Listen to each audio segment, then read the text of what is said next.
नेपालको संविधान र सान्दर्भिक कानुनहरू। यसबाट 10 मार्क्सको क्वेसन आउँछ। संविधानबाट कर्मचारी समायोजन ऐन 2075, सार्वजनिक खरिद ऐन 2063, सार्वजनिक खरिद नियमावली 2064, प्रदेश सार्वजनिक खरिद नियमावली 2076, भ्रष्टाचार निवारण ऐन 2059 हो, 59, यहाँ चाहिँ 64 लेखेको छ।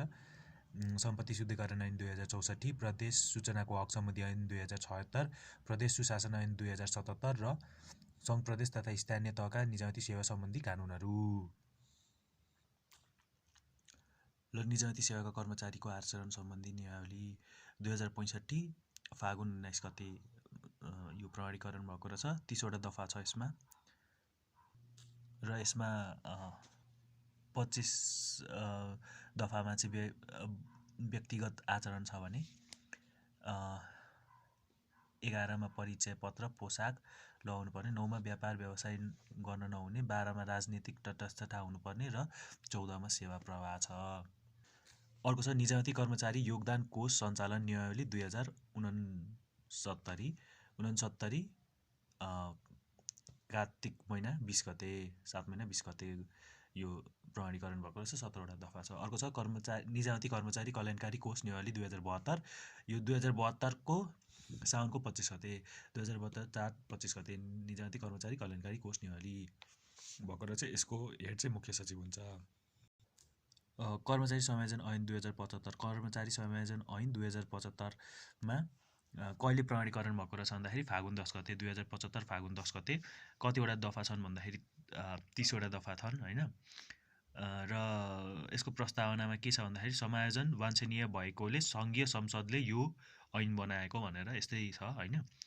यसको दफा नम्बर 3 मा के छ, सङ्गठन तथा कर्मचारी दरबन्दी स्वीकृत गर्ने। नेपाल सरकार सामान्य प्रशासन मन्त्रालयले सङ्गठन तथा व्यवस्थापन सर्वेक्षण समितिको अनुसार सङ्गठन तथा कर्मचारी दरबन्दी स्वीकृत गर्ने। अनि अब यसमा के छ, सङ्गठन र व्यवस्थापन सर्वेक्षण समिति संयोजक र सदस्य सहित 6 जना हुने रहेछन्। कुनमा? सङ्गठन तथा व्यवस्थापन सर्वेक्षण समिति। यो भनेको सङ्गठन तथा कर्मचारी दरबन्दी स्वीकृत गर्ने भन्ने कर्मचारी समायोजन ऐनभित्रको सङ्गठन तथा व्यवस्थापन सर्वेक्षण समिति। यसमा 6 जना हुन्छन्। यसको संयोजक भनेको सचिव हुन्छ मन्त्रालयको, अर्को सदस्य भनेको सहसचिव छ, प्रायः सबै सहसचिव छन्, संयोजक चाहिँ सचिव छ यसको हैन। त्यो प्रधानमन्त्री तथा मन्त्री परिषदको कार्यालयको सहसचिव, अर्को अर्थको सहसचिव, अर्को कानुनको सहसचिव, अर्को सम्बन्धित मन्त्रालयको सहसचिव र अर्को भनेको मन्त्रालयको सहसचिव। मन्त्रालय भनेको चाहिँ यो चाहिँ सामान्य प्रशासन मन्त्रालय भनेको सामान्य प्रशासन मन्त्रालयको सहसचिव चाहिँ सदस्य सचिव हुन्छ। यसरी एउटा मात्र सचिव र बाँकी सबै सहसचिवहरू भएर सामान्य प्रशासन मन्त्रालयको सहसचिव सदस्य सचिव हुने यो भनेको सङ्गठन तथा व्यवस्थापन सर्वेक्षण समिति हो। कर्मचारी समायोजन ऐनभित्र सङ्गठन र कर्मचारीको दरबन्दी स्वीकृत गर्नको लागि यसको संयोजक भनेको सामान्य प्रशासन मन्त्रालयको सचिव संयोजक हुन्छ। 6 जना मान्छे, एउटा प्रधानमन्त्री कार्यालयको सहसचिव, अर्को अर्थको सहसचिव, अर्को कानुनको सहसचिव, अर्को सम्बन्धित मन्त्रालयको सहसचिव र सदस्य सचिवको रूपमा चाहिँ सामान्य प्रशासन मन्त्रालयको सहसचिव। यो समितिले चाहिँ के गर्छ भन्दाखेरि सङ्घ प्रदेश र स्थानीय तहको सङ्गठन संरचना र कर्मचारी दरबन्दी पुनरावलोकन गरी मन्त्रालयमा सिफारिस गर्छ। यसको तहगत दरबन्दी हुने गरी सिफारिस गर्छ। अब कर्मचारीको विवरण कसरी लिइन्छ भन्दाखेरि सरकारी सेवाका कर्मचारीलाई राष्ट्रिय किताबखानामा रहेको विवरणलाई आधार मानी गर्ने गरिन्छ भने स्थानीय निकायबाट स्थायी नियुक्ति भएकाहरूलाई जिल्ला समन्वय समिति को विवरणबाट आधार मानी र प्रदेश वा स्थानीय तहमा हस्तान्तरण भएका समिति, आयोग, प्रतिष्ठान वा यस्तैलाई सम्बन्धित मन्त्रालयले पठाउने। सरकारी सेवामा श्रेणीगत रूपमा कार्यरत कर्मचारीलाई प्रदेश वा स्थानीय तहमा समायोजन गर्दा कर्मचारीको सेवा अवधि र शैक्षिक योग्यताका आधारमा द्याय बमोजिम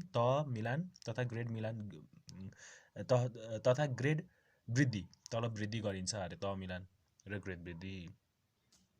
हालको श्रेणी भनेको पत्र अनङ्कित द्वितीय मतलब खरिदार छ भने, सेवा अवधि र शैक्षिक योग्यता 5 वर्षभन्दा कम छ भने 4th लेभलमा सहायक 4औं स्तर हुन्छ हैन। 5 वर्ष अथवा त्योभन्दा बढी छ भने चाहिँ 5औं स्तरमा समायोजन हुन्छ र 4औं स्तरमा गर्दाखेरि खाइपाई आएकोमा 2 ग्रेड थपिन्छ अरे हैन। अनि त्यसपछि राजपत्र अनङ्कित प्रथम सुब्बा सरह छ भने 5 वर्षभन्दा कम छ भने सहायक 5औं र 2 ग्रेड थप र 5 वर्षभन्दा बढी छ र राजपत्र अनङ्कित प्रथम श्रेणीको सेवा प्रवेश गर्दा तोकिएको न्यूनतम शैक्षिक योग्यता हासिल गरेको छ अरे। मतलब सुब्बा हुनको लागि तोकिएको न्यूनतम शैक्षिक योग्यता हासिल गरेको छ र 5 वर्षभन्दा बढी सेवा अवधि गरेको छ भने अधिकृत 6औं स्तर।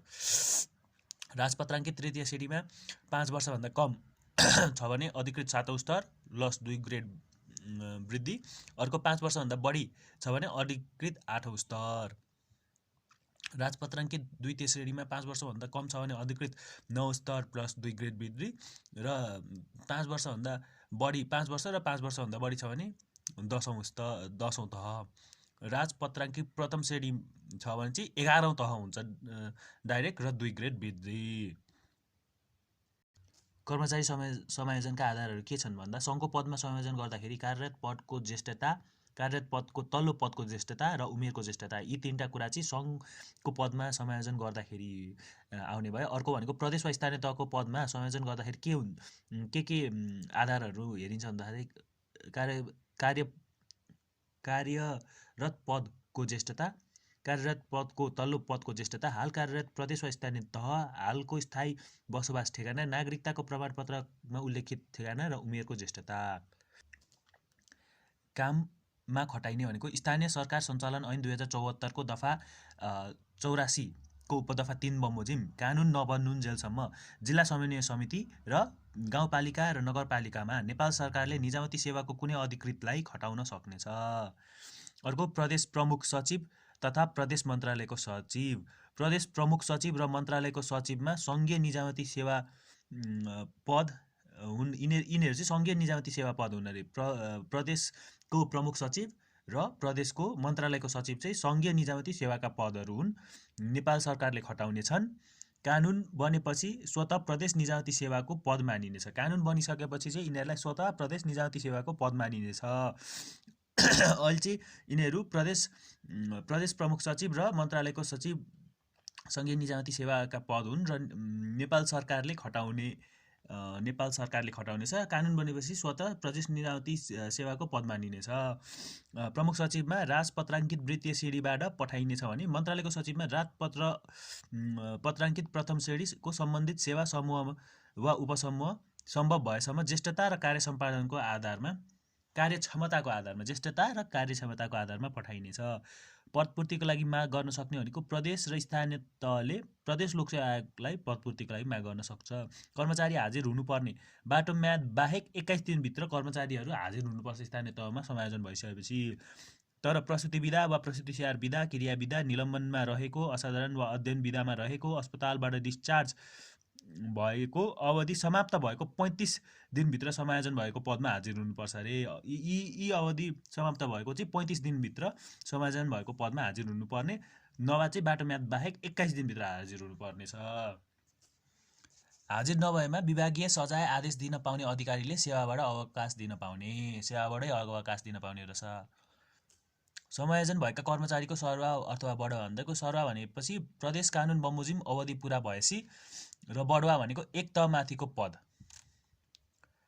निर्देशन तथा समन्वय समिति। काम के हुन्छ निर्देशन तथा समन्वय समितिको भन्दा समायोजन सम्बन्धी कार्यको अनुगमन गर्ने, अन्तर्निकाय समन्वय गर्ने, आवश्यकता अनुसार निर्देशन दिने, यो भनेको निर्देशन तथा समन्वय समिति।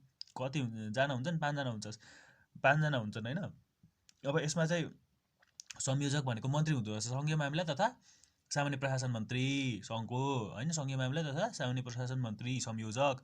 अर्को सदस्य भनेको नेपाल सरकारको मुख्य सचिव। अर्को सदस्य भनेको सेवा सञ्चालन गर्ने निकायको सचिव, सेवा सञ्चालन गर्ने निकायको सचिव। अर्को भनेको प्रशासन विज्ञ मन्त्रालयले तोकेको, मन्त्रालय भनेको सामान्य प्रशासन तथा सङ्घीय मामिला तथा सामान्य प्रशासन मन्त्रालयले तोकेको। अर्को सचिव मन्त्रालयको भनेको सदस्य सचिव, त्यो निश्चित मन्त्रालयको सचिव चाहिँ सदस्य सचिव हुने रहेछ।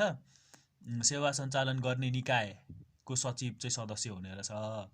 समायोजनको मिल्दो सेवा समूहमा समायोजन गर्ने आधार र मापदण्ड तोक्छ। यो यिनीहरूले समायोजनको मिल्दो सेवा समूहमा समायोजन गर्ने आधार र मापदण्ड तोक्ने रहेछ। निर्देशन तथा समन्वय समिति।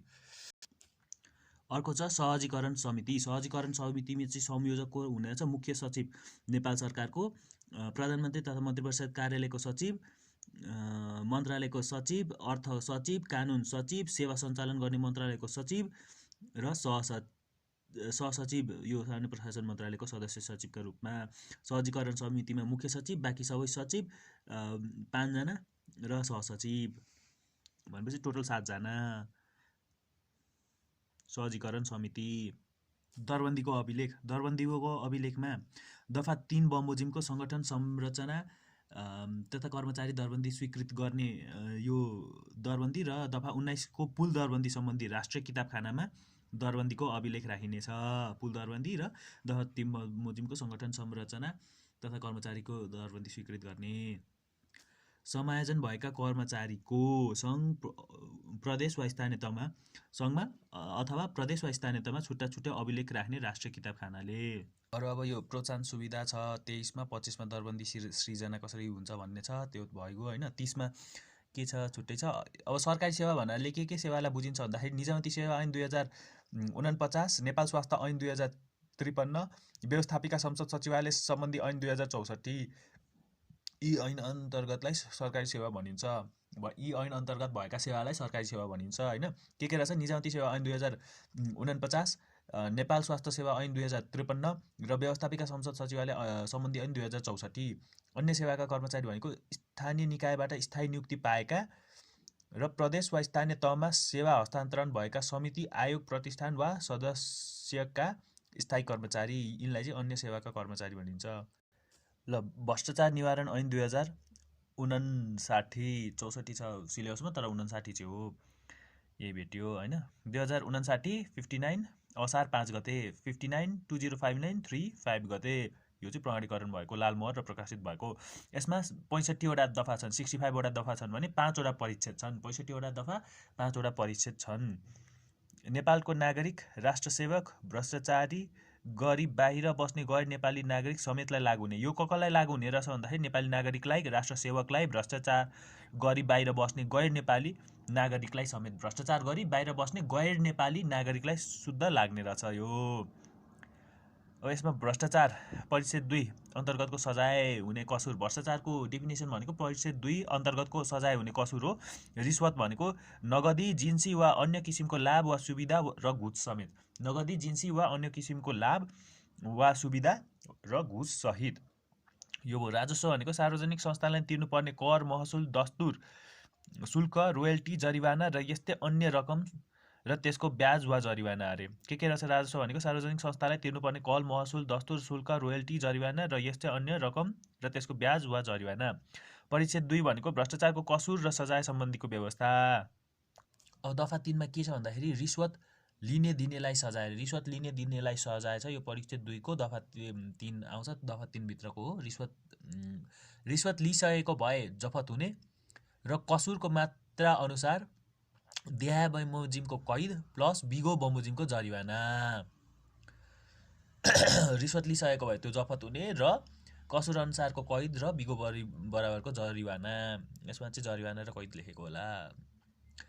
रु 25,000 सम्म छ भने 3 महिना कैद, 25,000 भन्दा बढी 50,000 सम्म छ भने 3 देखि 4 महिना कैद, 50,000 भन्दा बढी 1 लाखसम्म छ भने 4 देखि 6 महिना कैद, 1 लाख भन्दा बढी 5 लाख छ भने 6 देखि 1 वर्ष कैद, 6 महिनादेखि 1 वर्ष कैद, 5 लाखदेखि 10 लाख छ भने 1 वर्ष 6 महिनादेखि 2 वर्ष 6 महिनासम्म कैद, 10 लाखदेखि 25 लाख छ भने 2 वर्ष 6 महिनादेखि 4 वर्षसम्म कैद, 25 लाखदेखि 50 लाख छ भने 4 वर्षदेखि 6 वर्षसम्म कैद, 50 लाखभन्दा बढी 1 करोडसम्म छ भने 6 वर्षदेखि 8 वर्षसम्म कैद, 1 करोडभन्दा बढी छ भने 8 वर्षदेखि 10 वर्षसम्म कैद।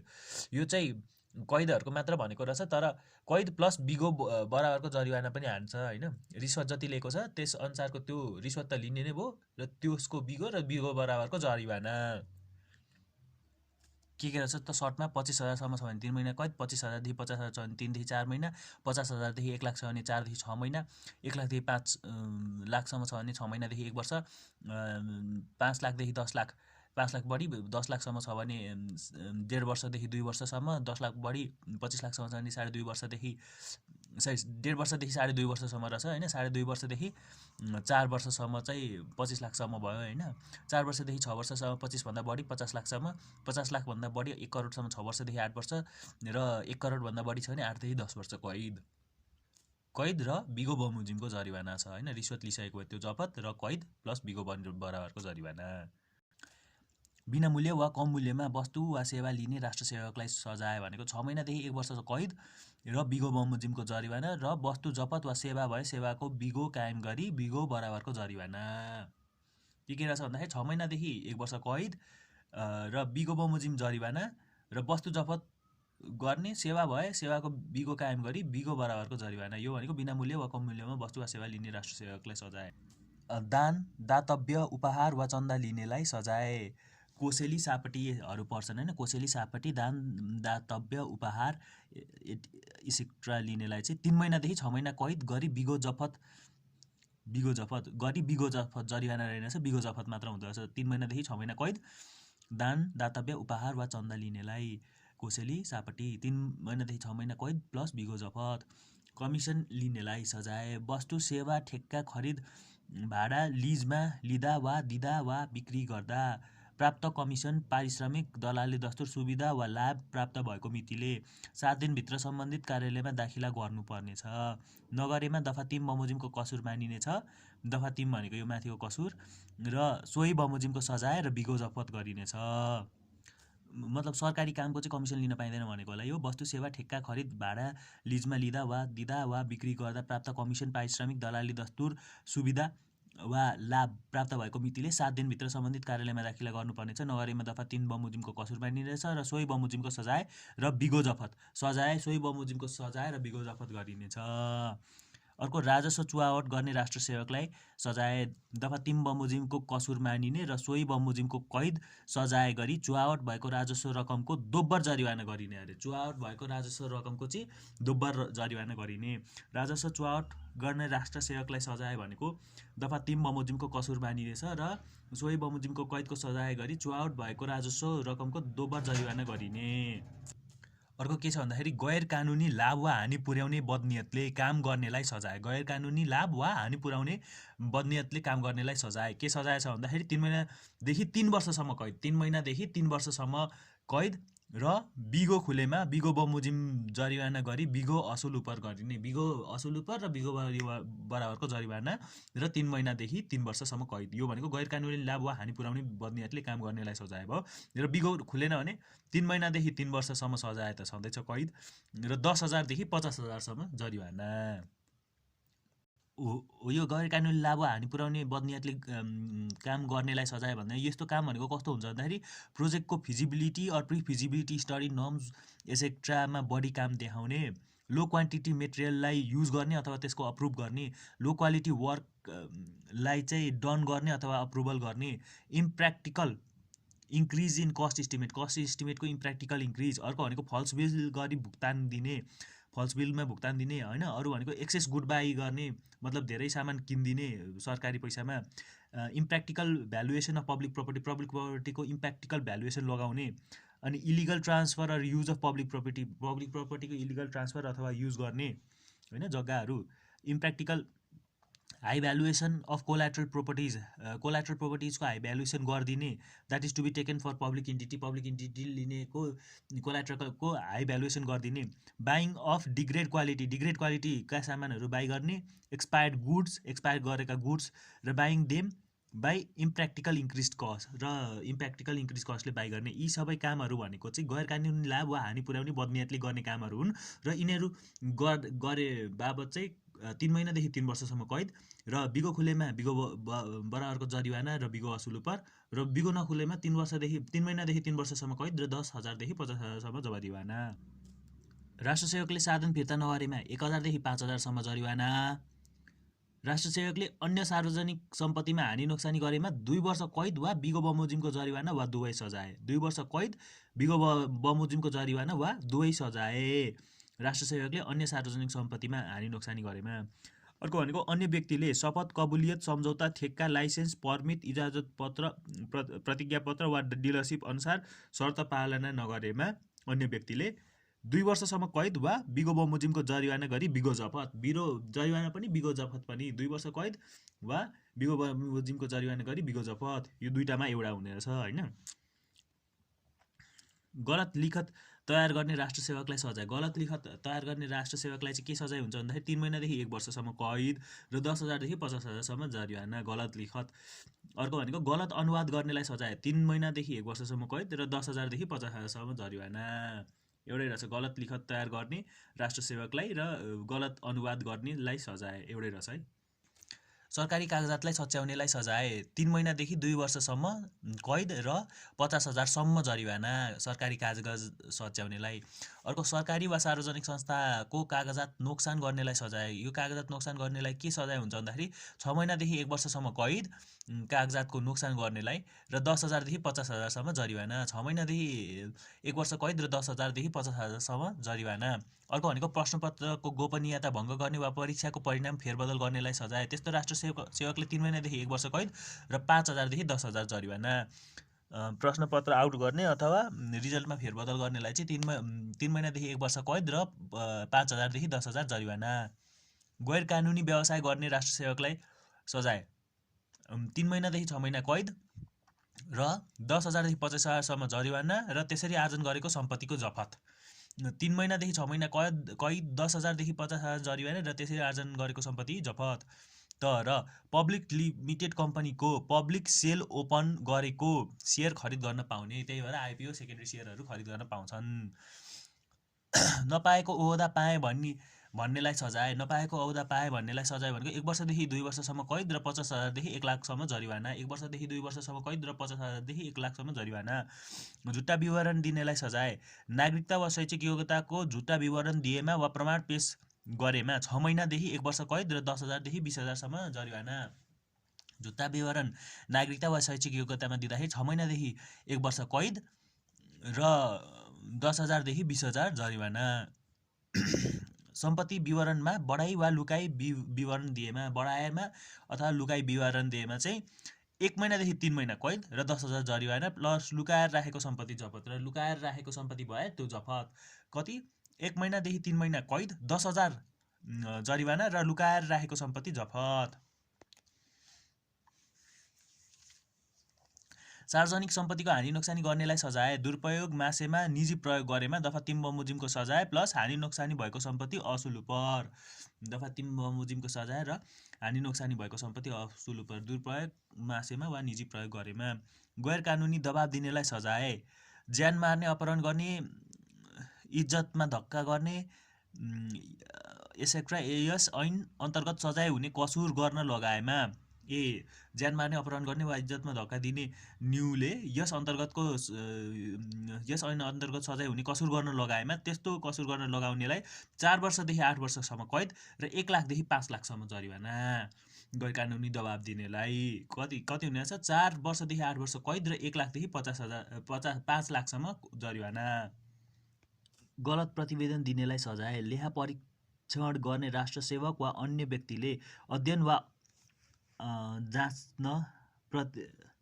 जाँचबुझ प्रतिवेदन गरे बदनियत कसुर हुन्छ र यसरी गलत प्रतिवेदन दिनेलाई सजाय भनेको 3 महिनादेखि 1 वर्षको कैद र 10,000 देखि 50,000 जरिवाना। 3 महिनादेखि 1 वर्ष कैद, 10,000 देखि 50,000 जरिवाना। गलत प्रतिवेदन दिनेलाई। यो गलत प्रतिवेदन दिने, गलत लिखत तयार गर्ने, गलत अनुवाद गर्नेको सबैको 3 महिनादेखि 1 वर्ष कैद र 10,000 देखि 50,000 जरिवाना छ है त। यो गलत उसको दुइटै मिलाएर 3 महिनादेखि 1 वर्ष कैद र 10,000 देखि 50,000 जरिवाना छ। गलत आयो कि 3 महिनादेखि 1 वर्ष कैद, 10,000 देखि 50,000 जरिवाना ठोक्ने।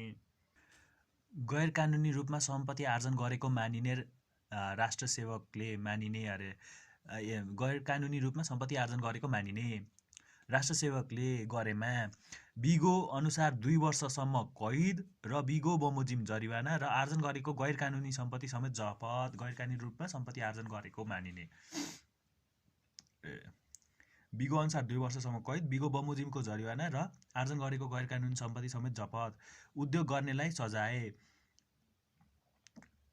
यस ऐन अन्तर्गत सजाय हुने कसुर उद्योग गर्नेलाई, कसुर गर्ने राष्ट्र सेवक वा अन्य व्यक्तिलाई हुने सजायको आधा सजाय हुने। उद्योग गर्ने व्यक्ति भन्यो भने सजायको आधा सम्झिनुपर्छ। उद्योग गर्ने व्यक्तिलाई सजायको आधा। यस ऐन अन्तर्गत सजाय हुने कसुर उद्योग गर्नेलाई कसुर गर्ने राष्ट्रसेवक वा अन्य व्यक्तिलाई हुने सजायको आधा सजाय। कसुर गर्ने राष्ट्रसेवक वा अन्य व्यक्तिलाई हुने सजायको आधा सजाय। उद्योग गर्ने व्यक्ति भन्यो भने आधा सजाय। ल मतियारलाई सजाय, आधा सजाय हुने मतियारलाई आधा सजाय हुन्छ। सङ्गठित संस्थाबाट भएको कसुरमा मुख्य भई काम गर्नेलाई कसुर गरेको मानिने। फर्मको हकमा काम गर्दाका बखतका हिस्सेदार र कम्पनी वा सङ्गठित संस्थाको हकमा मुख्य भई काम गर्ने अधिकारी, सञ्चालक समिति, महाप्रबन्धक, यस्तोलाई चाहिँ मुख्य भई काम गर्ने भनेर उनीहरूलाई कसुर गर्ने गरिने। थप सजाय मनोनयन वा नियुक्ति विशिष्ट श्रेणी प्रमुख महाप्रबन्धकले कसुर गरेरमा थप 3 वर्ष कैद हुन्छ अरे।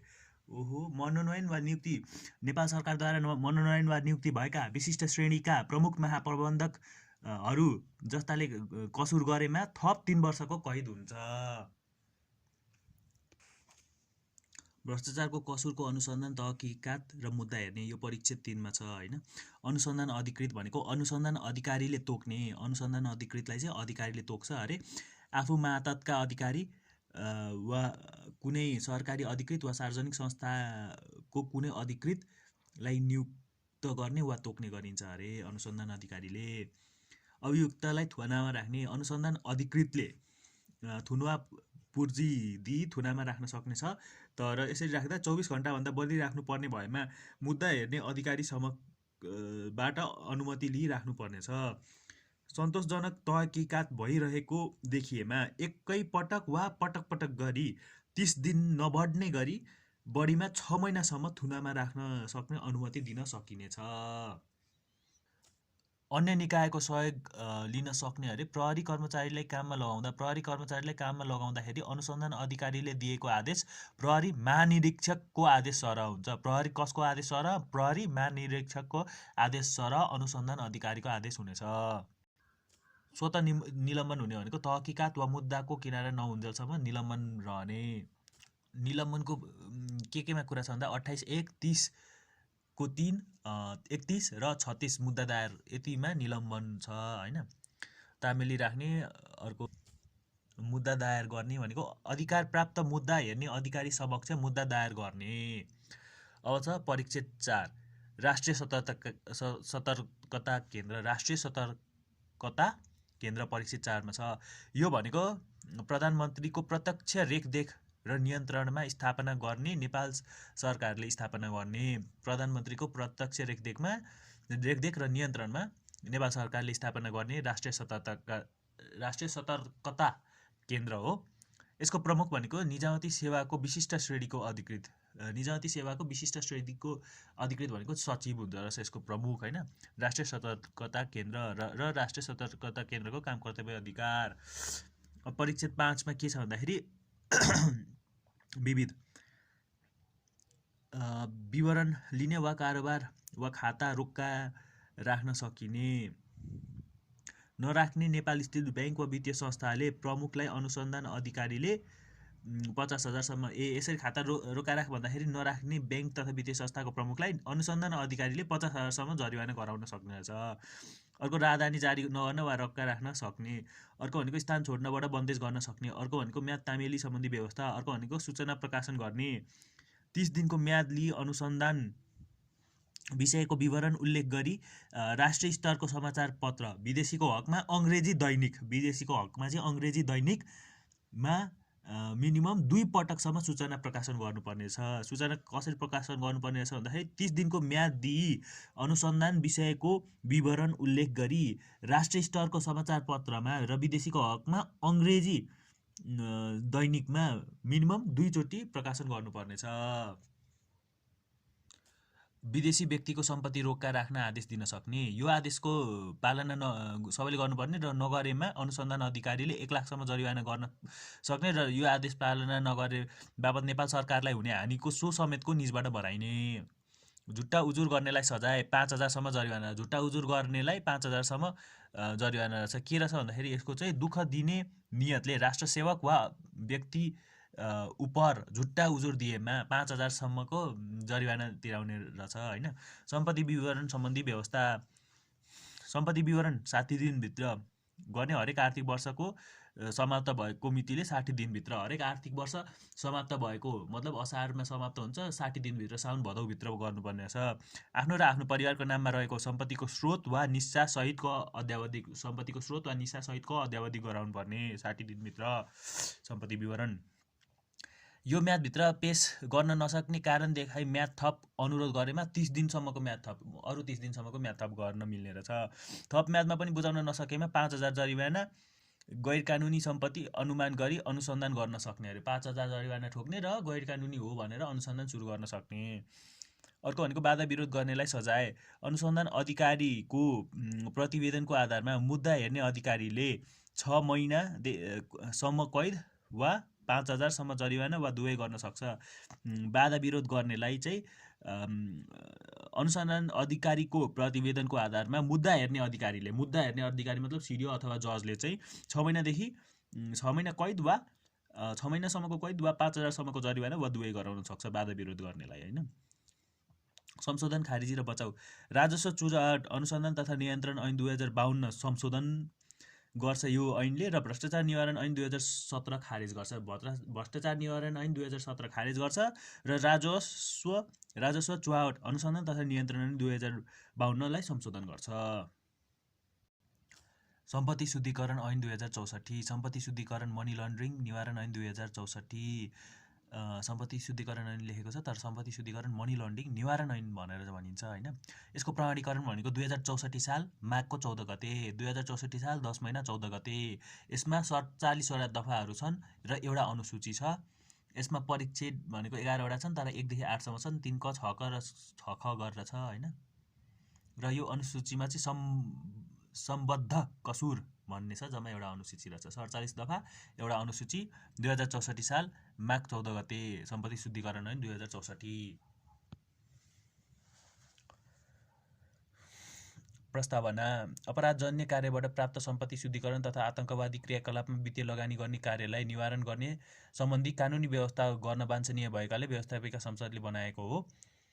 अनुसन्धान अधिकृत भनेको चाहिँ दफा 15 बमोजिम नियुक्त भएको अधिकृतलाई अनुसन्धान अधिकृत भन्छ। यसमा आतंककारी कार्य भनेर चाहिँ 1999 एडीमा international convention for suppression of financing of terrorism को धारा 2 को उपधारा 1 को खण्ड क द्वारा कसुरको रूपमा परिभाषित कुनै कार्यलाई चाहिँ आतंककारी कार्य भनिन्छ। आतंकवादमा वित्तीय लगानीको दमन सम्बन्धी महासन्धिले चाहिँ महासन्धिको धारा 2 को उपधारा 1 को खण्ड क 2(1) खण्ड क द्वारा कसुरको रूपमा परिभाषित कार्यलाई चाहिँ आतंककारी कार्य भनिन्छ। 1999 एडीमा international convention for suppression of the financing of terrorism आतंकवादमा वित्तीय लगानीको दमन सम्बन्धी महासन्धि 1999 को धारा 2 उपधारा 1(2)(1) क द्वारा कसुरको रूपमा परिभाषित कुनै कार्य आतंककारी कार्य हो। र अब यसमा सिभिलियन वा शत्रुतापूर्ण कार्यमा संलग्न नभएको सशस्त्र द्वन्द्वका बखतको ज्यान लिने वा अङ्गभङ्ग गर्ने कार्य हो त्यो पनि रहेछ। अब अर्को के छ भन्दाखेरि वायुयानभित्र आतंककारी कार्य भनेको के रहेछन् भन्दाखेरि एउटा त यो international convention for suppression of financial टेरोरिज्मको धारा 2 को उपधारा 1 को खण्ड 1 मा भएका कार्यहरू। अर्को भनेको सिभिलियनलाई मार्ने हैन जसमा शत्रुतापूर्ण नभइकन यत्तिकै मार्ने। अर्को भनेको 1963 मा चाहिँ वायुयानभित्र भएका कसुर तथा अन्य केही कार्य सम्बन्धी टोकियो महासन्धि Tokyo convention on offences and certain other acts committed on board aircraft 1963 यो पनि आतंककारी कार्य हो। यिनीहरू अन्तर्गतका कार्य पनि आतंककारी कार्य हुन्। अर्को भनेको SAARC regional convention on suppression of terrorism भनेको 1987 एडीमा भएको थियो नि सार्कमा SAARC regional convention on suppression of terrorism 1987 AD अन्तर्गतका कार्यहरू पनि आतंककारी कार्य हुन्। आतंकवाद दमन सम्बन्धी सार्क क्षेत्रीय महासन्धि टोकियो महासन्धि सार्क महासन्धि र वित्तीय लगानी दमन सम्बन्धी महासन्धि हो यो 1999 1963 र 1987 मा भएका अन्तर्गतका कार्यहरू र सिभिलियनलाई बिना शत्रुतापूर्ण मार्ने कार्य चाहिँ आतंकवादी कार्यहरू हुन्। अब उच्च पदस्थ व्यक्ति भनेको स्वदेशी उच्च पदस्थ व्यक्ति विदेशी उच्च पदस्थ व्यक्ति वा अन्तर्राष्ट्रिय संस्थाको उच्चपदस्थ व्यक्ति र नेपाल सरकारले राष्ट्र समन्वय समितिको सिफारिसमा नेपाल राजपत्रमा सूचना प्रकाशन गरी तोकिएको वर्गको व्यक्तिलाई उच्चपदस्थ व्यक्ति भनिन्छ। उच्चपदस्थ व्यक्ति भनेको कस्ता कस्ता हुन्छन् भन्दाखेरि स्वदेशी उच्चपदस्थ व्यक्ति, विदेशी उच्चपदस्थ व्यक्ति वा अन्तर्राष्ट्रिय संस्थाको उच्चपदस्थ व्यक्ति र नेपाल सरकारले राष्ट्र समन्वय समितिको सिफारिसमा नेपाल राजपत्रमा सूचना प्रकाशन गरी तोकेको वर्गको व्यक्तिलाई उच्चपदस्थ व्यक्ति भनिन्छ। कोष भनेको ब्याङ्क, कोष भनेको के हो भन्दाखेरि ब्याङ्कको कर्जा, यात्रु चेक, ब्याङ्कको चेक, धनादेश, सेयर, धितोपत्र, ऋणपत्र अथवा बन्ड, ड्राफ्ट, प्रतितपत्र र अन्य कुनै आर्थिक वा वित्तीय साधनको स्रोतलाई कोष भनिन्छ। के हो कोष भनेको के हो भन्दाखेरि ब्याङ्कको कर्जा, यात्रु चेक, ब्याङ्क चेक, धनादेश, सेयर, धितोपत्र, ऋणपत्र, बन्ड, ट्रान्सफर, ड्राफ्ट, प्रतितपत्र र अन्य कुनै आर्थिक तथा वित्तीय साधन स्रोत। विभाग भन्नाले दफा 11 बमोजिम बनेको विभागलाई विभाग भनिन्छ हैन। शङ्कास्पद कारोबार सम्बन्धी प्रतिवेदन भन्नाले दफा 7 को ध शङ्कास्पद कारोबार सम्बन्धी प्रतिवेदन। अर्को सेल ब्याङ्क भनेको के हो भन्दाखेरि भौतिक रूपमा उपस्थित नरहेको वा प्रभावकारी नियमन सुपरिवेक्षणको दायरामा नरहेको वित्तीय संस्था वा समूहलाई सेल ब्याङ्क भनिन्छ। के हो सेल ब्याङ्क भनेको भन्दाखेरि भौतिक रूपमा उपस्थित नरहेको वा प्रभावकारी नियमन सुपरिवेक्षणको दायराभित्र नरहेको वित्तीय संस्था, प्रभावकारी नियमन वा सुपरिवेक्षणको दायराभित्र नरहेको संस्थालाई वा समूहलाई सेल ब्याङ्क भनिन्छ। के हो सेल ब्याङ्क भनेको भौतिक रूपमा उपस्थित नरहेको वा प्रभावकारी नियमन सुपरिवेक्षणको दायरामा नरहेको वित्तीय संस्था वा समूहलाई सेल ब्याङ्क भनिन्छ। सम्पत्ति शुद्धिकरण तथा आतंकवादी क्रियाकलापमा वित्तीय लगानी सम्बन्धी कसुर परिच्छेद 2 मा छ। सम्पत्ति शुद्धिकरण तथा आतंकवादी क्रियाकलापमा वित्तीय लगानी सम्बन्धी कसुर भनेको परिच्छेद 2 मा छ। अन्तर्गतको कसुर। सम्बद्ध कसुर भनेको प्रेडिकेट अफेन्स भन्छ यसलाई। यो अनुसूचीमा उल्लेखित कसुरहरूलाई सम्बन्धित कसुर। सूचक संस्था भनेको वित्तीय संस्था वा गैर वित्तीय पेशाकर्मी वा व्यवसायी। सूचक संस्था भनेको वित्तीय संस्था वा गैर वित्तीय पेशाकर्मी वा व्यवसायी। अब यसमा सम्पत्ति शुद्धिकरण तथा आतंकवादी क्रियाकलापमा वित्तीय लगानी सम्बन्धी कसुर भनेको परिच्छेद 2 अन्तर्गतको कसुर हो। अब स्वदेशी उच्चपदस्थ व्यक्ति भनेर छ यसमा हैन। राष्ट्रपति, उपराष्ट्रपति, प्रधानमन्त्री, प्रधान न्यायाधीश, प्रतिनिधि सभाको सभामुख, राष्ट्रिय सभाको अध्यक्ष, प्रदेश प्रमुख, नेपाल सरकारको मन्त्री, प्रदेश सभाको मुख्यमन्त्री, सङ्घीय संसदका सदस्य, संवैधानिक निकायको पदाधिकारी, प्रदेश सभा सभामुख, प्रदेश सभाको मन्त्री, नेपाल सरकारको विशिष्ट श्रेणी वा सो सरह वा सोभन्दा माथि, उच्च अदालतको न्यायाधीश वा माथिको न्यायाधीश, प्रदेश सभाको उपसभामुख, प्रदेश सभाको सदस्य, राष्ट्रिय स्तरको राजनीतिक दलको केन्द्रीय पदाधिकारी, जिल्ला समन्वय समितिका प्रमुख तथा उपप्रमुख, नगरपालिकाका प्रमुख तथा उपप्रमुख, गाउँपालिकाका अध्यक्ष वा उपाध्यक्ष र नेपाल सरकारको पूर्ण वा आंशिक स्वामित्व भएको संस्थाको उच्च पदाधिकारी र त्यस्तो जिम्मेवारी भएको व्यक्तिलाई चाहिँ स्वदेशी उच्च पदस्थ व्यक्ति भनिन्छ। र परिच्छेद 2 मा के छ भन्दाखेरि 7 को क मा ग्राहकको पहिचान गर्नुपर्ने, नो योर कस्टमर, यो सम्बन्धी व्यवस्था परिच्छेद 2 मा 7 क मा रहेछ। अर्को भनेको 7.6 मा चाहिँ रिस्क एसेसमेन्ट, इभ्यालुएसन र म्यानेजमेन्ट छ जोखिमको हैन। 7.9 मा बृहत ग्राहक पहिचान सम्बन्धी, बृहत ग्राहक पहिचान।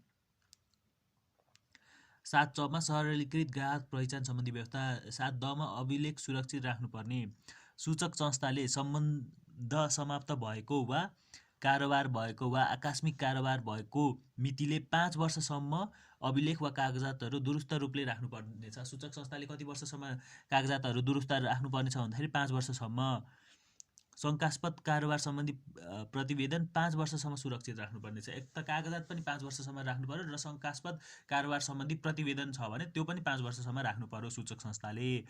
अर्को शङ्कास्पद कारोबार सम्बन्धी प्रतिवेदन दिनुपर्ने सूचक संस्थाले 3 दिनभित्र वित्तीय जानकारी इकाइलाई शङ्कास्पद कारोबार सम्बन्धी प्रतिवेदन दिनुपर्छ र यो प्रतिवेदन 5 वर्षसम्म सुरक्षित राख्नुपर्छ। यसले वित्तीय जानकारी इकाइलाई चाहिँ 3 दिनभित्र दिनुपर्छ त्यस्तो कारोबार भएको। परिच्छेद 3 क मा सूचक संस्थालाई कारबाही गर्न सक्ने, यो भनेको नियमनकारी निकायले गर्ने कारबाही हो। राष्ट्र ब्याङ्क अथवा त्यस्तै केले गर्छ होला हैन। लिखित सचेतना दिन सकिन्छ। क्यासिनो व्यवसाय तथा वित्तीय संस्थालाई 10 लाखदेखि 5 करोडसम्मको कारबाही गर्न सक्ने होइन। र अन्य सूचक संस्थालाई 1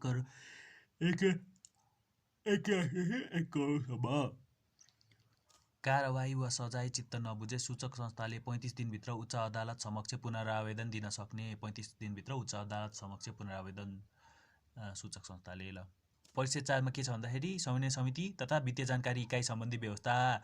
समन्वय समिति र वित्तीय जानकारी इकाइ सम्बन्धी व्यवस्था अरे राष्ट्रिय समन्वय समितिको गठन। ल राष्ट्रिय समन्वय समितिको गठन चाहिँ के रहेछ भन्दाखेरि यो मनी लन्ड्रिङ एक्टको दफा 8 मा छ। मनी लन्ड्रिङ एक्टको एन्टी मनी लन्ड्रिङ एक्टको दफा 8 मा राष्ट्रिय समन्वय समितिको गठन छ।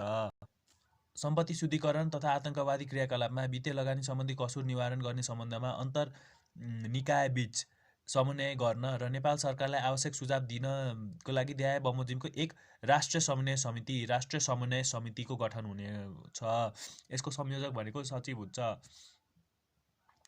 प्रधानमन्त्री तथा मन्त्री परिषदको कार्यालयको राष्ट्रिय समन्वय समितिको चाहिँ संयोजक प्रधानमन्त्री तथा मन्त्री परिषदको कार्यालयको सचिव हुन्छ।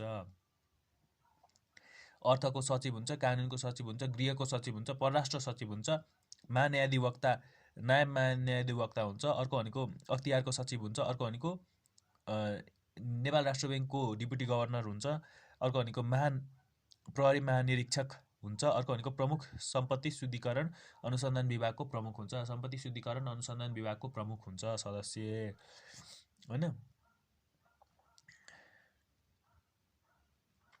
वित्तीय जानकारी इकाइको प्रमुख भनेको राष्ट्रिय समन्वय समितिको सचिव हुन्छ। र वित्तीय जानकारी इकाइ भनेको राष्ट्रिय समन्वय समितिको सचिवालय।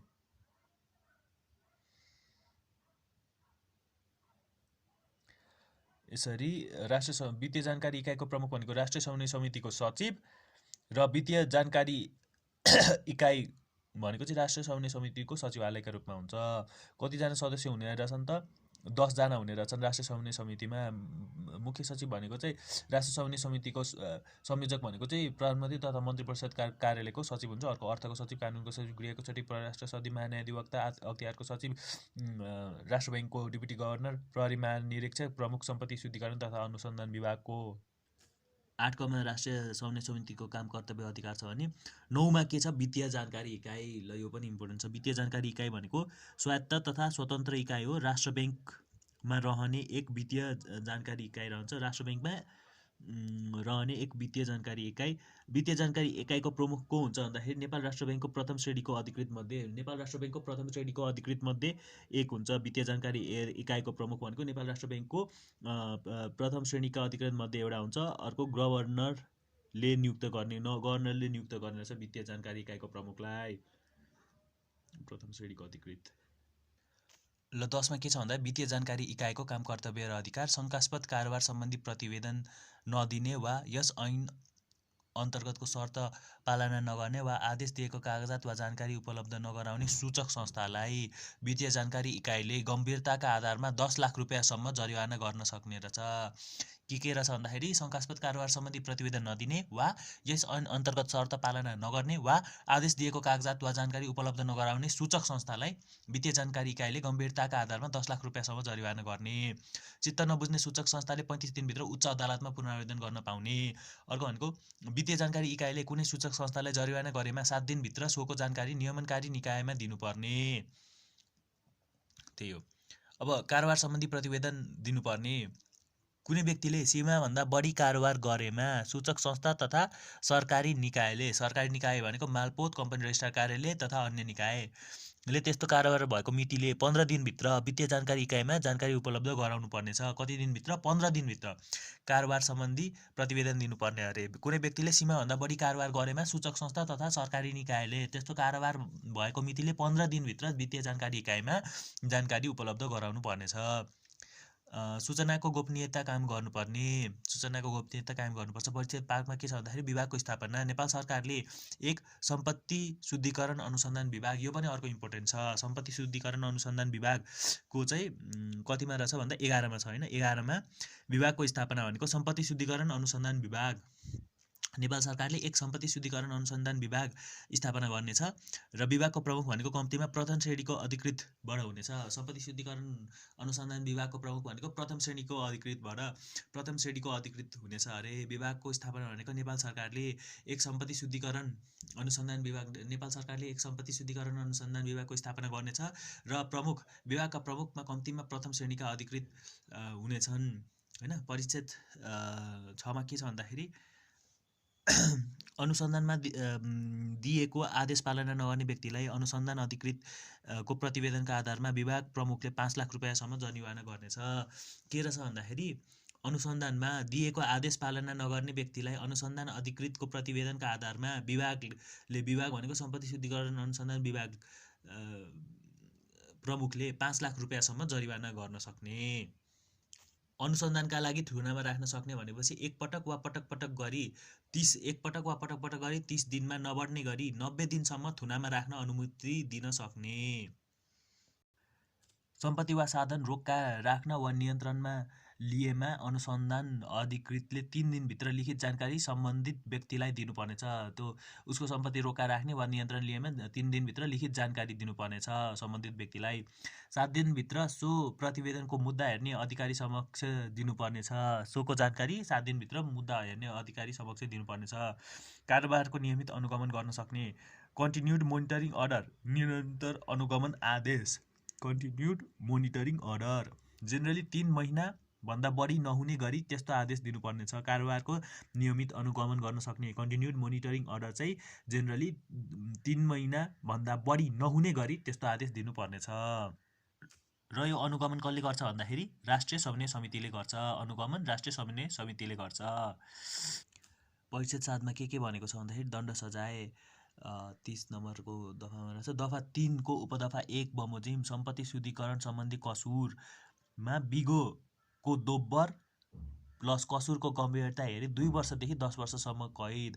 सम्पत्ति शुद्धिकरणको दफा 3 को उपदफा 1 मा चाहिँ सम्पत्ति शुद्धिकरण सम्बन्धी कसुर अनुसार चाहिँ के रहेछ भन्दाखेरि बिगोको दोब्बर जरिवाना र कसुरको गम्भीरता हेरी 2 वर्षदेखि 10 वर्षसम्म कैद। दफा 3 को उपदफा 2 बमोजिम सम्पत्ति शुद्धिकरण सम्बन्धी कसुर मध्ये षड्यन्त्र गर्ने व्यक्ति यो बमोजिम र अन्य कसुर गर्ने व्यक्तिलाई त्यसको आधा। षड्यन्त्र गर्ने व्यक्तिलाई चाहिँ जे छ यही यो बिगोको दोब्बर र 2 वर्षदेखि 10 वर्षसम्म कैद हुने भयो र यस्तो अन्य कसुर गर्ने व्यक्तिलाई चाहिँ यसको आधा। दफा 4 उपदफा 1 को आतंकवादी क्रियाकलापमा वित्तीय लगानी सम्बन्धी कसुर गर्ने व्यक्तिलाई बिगो खुलेमा बिगोको 5 गुणासम्म र बिगो नखुलेमा 1 करोड रुपैयाँसम्म र 3 वर्षदेखि 20 वर्षसम्म कैद। दफा 4 को उपदफा 1 बमोजिम आतंकवादी क्रियाकलापमा वित्तीय लगानी सम्बन्धी कसुर गर्ने व्यक्तिलाई बिगो खुलेमा बिगोको 5 गुणा र बिगो नखुलेमा 1 करोड रुपैयाँसम्म र 3 वर्षदेखि 20 वर्षसम्म कैद हुन सक्छ र दफा 4 को 2, 3, 4 लाई माथिको आधा सजाय हुन्छ। राष्ट्रसेवक वा सूचक संस्थाको पदाधिकारी वा कर्मचारीले सम्पत्ति शुद्धिकरण वा आतंकवादी क्रियाकलापमा वित्तीय लगानीको कुनै कसुर गरेमा माथिको 1, 2, 3, 4 मा थप 10% सजाय हुनेछ। राष्ट्रसेवक वा सूचक संस्थाको पदाधिकारी वा कर्मचारीले गर्न थप 10% सजाय हुने रहेछ हैन। कानुनी व्यक्तिले गरेमा बमोजिम जरिवानाको 5 गुणासम्म जरिवाना हुन्छ अरे। यो माथिको जरिवानाको 5 गुणासम्म जरिवाना लाग्छ कानुनी व्यक्तिलाई। कानुन पढेको के काम त अनि त्यसो भए गर्ने हो नि भनेर।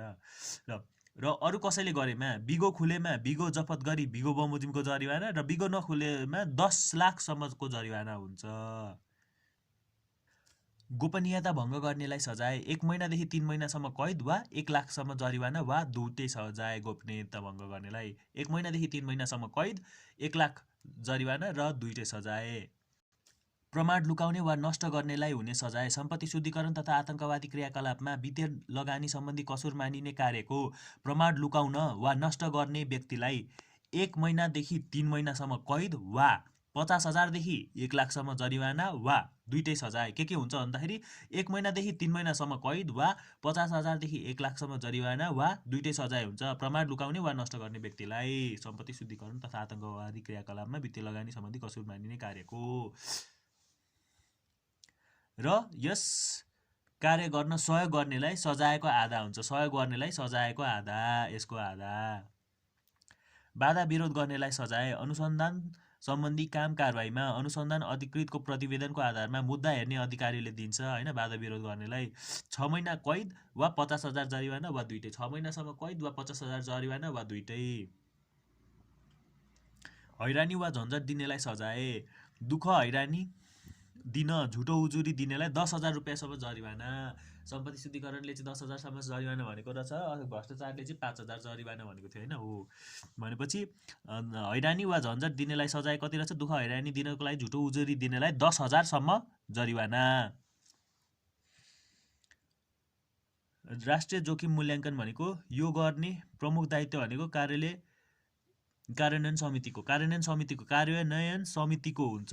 राष्ट्रिय जोखिम मूल्याङ्कन। सम्पत्ति फुकुवा गर्नुपर्ने। दफा 18 बमोजिम रोक्का राखिएको सम्पत्ति वा साधन कसुरबाट प्राप्त नदेखिएमा मुद्दा दायर नभएको भए अनुसन्धान अधिकृतको प्रतिवेदनको आधारमा विभागको प्रमुखले गर्ने। अनुसन्धान विभाग भन्ने थियो नि अहिलेको हो त्योवाला सम्पत्ति शुद्धिकरण तथा अनुसन्धान विभाग हो, त्यसको प्रमुखले। अर्को मुद्दा दायर भएको भए अदालतको आदेश दिए बमोजिम फुकुवा गर्न रोक्का राख्ने निकायले फुकुवा गर्नुपर्ने। अनुसन्धानमा संलग्न कर्मचारीलाई विभागीय सजाय हुने। अनावश्यक दुःख हैरानी दिएमा विभाग प्रमुख भए मन्त्रालयको सचिवले दिने र अन्य कर्मचारी भए विभागको प्रमुखले दिने विभागीय सजाय। अनुसन्धानमा संलग्न कर्मचारीलाई विभागीय सजाय हुने अनावश्यक दुःख वा हैरानी दिएमा चाहिँ विभागको प्रमुख भए मन्त्रालयको सचिवले दिने र अन्य कर्मचारी भए विभागको प्रमुखले दिने। सूचना प्रकाशन गर्नुपर्ने।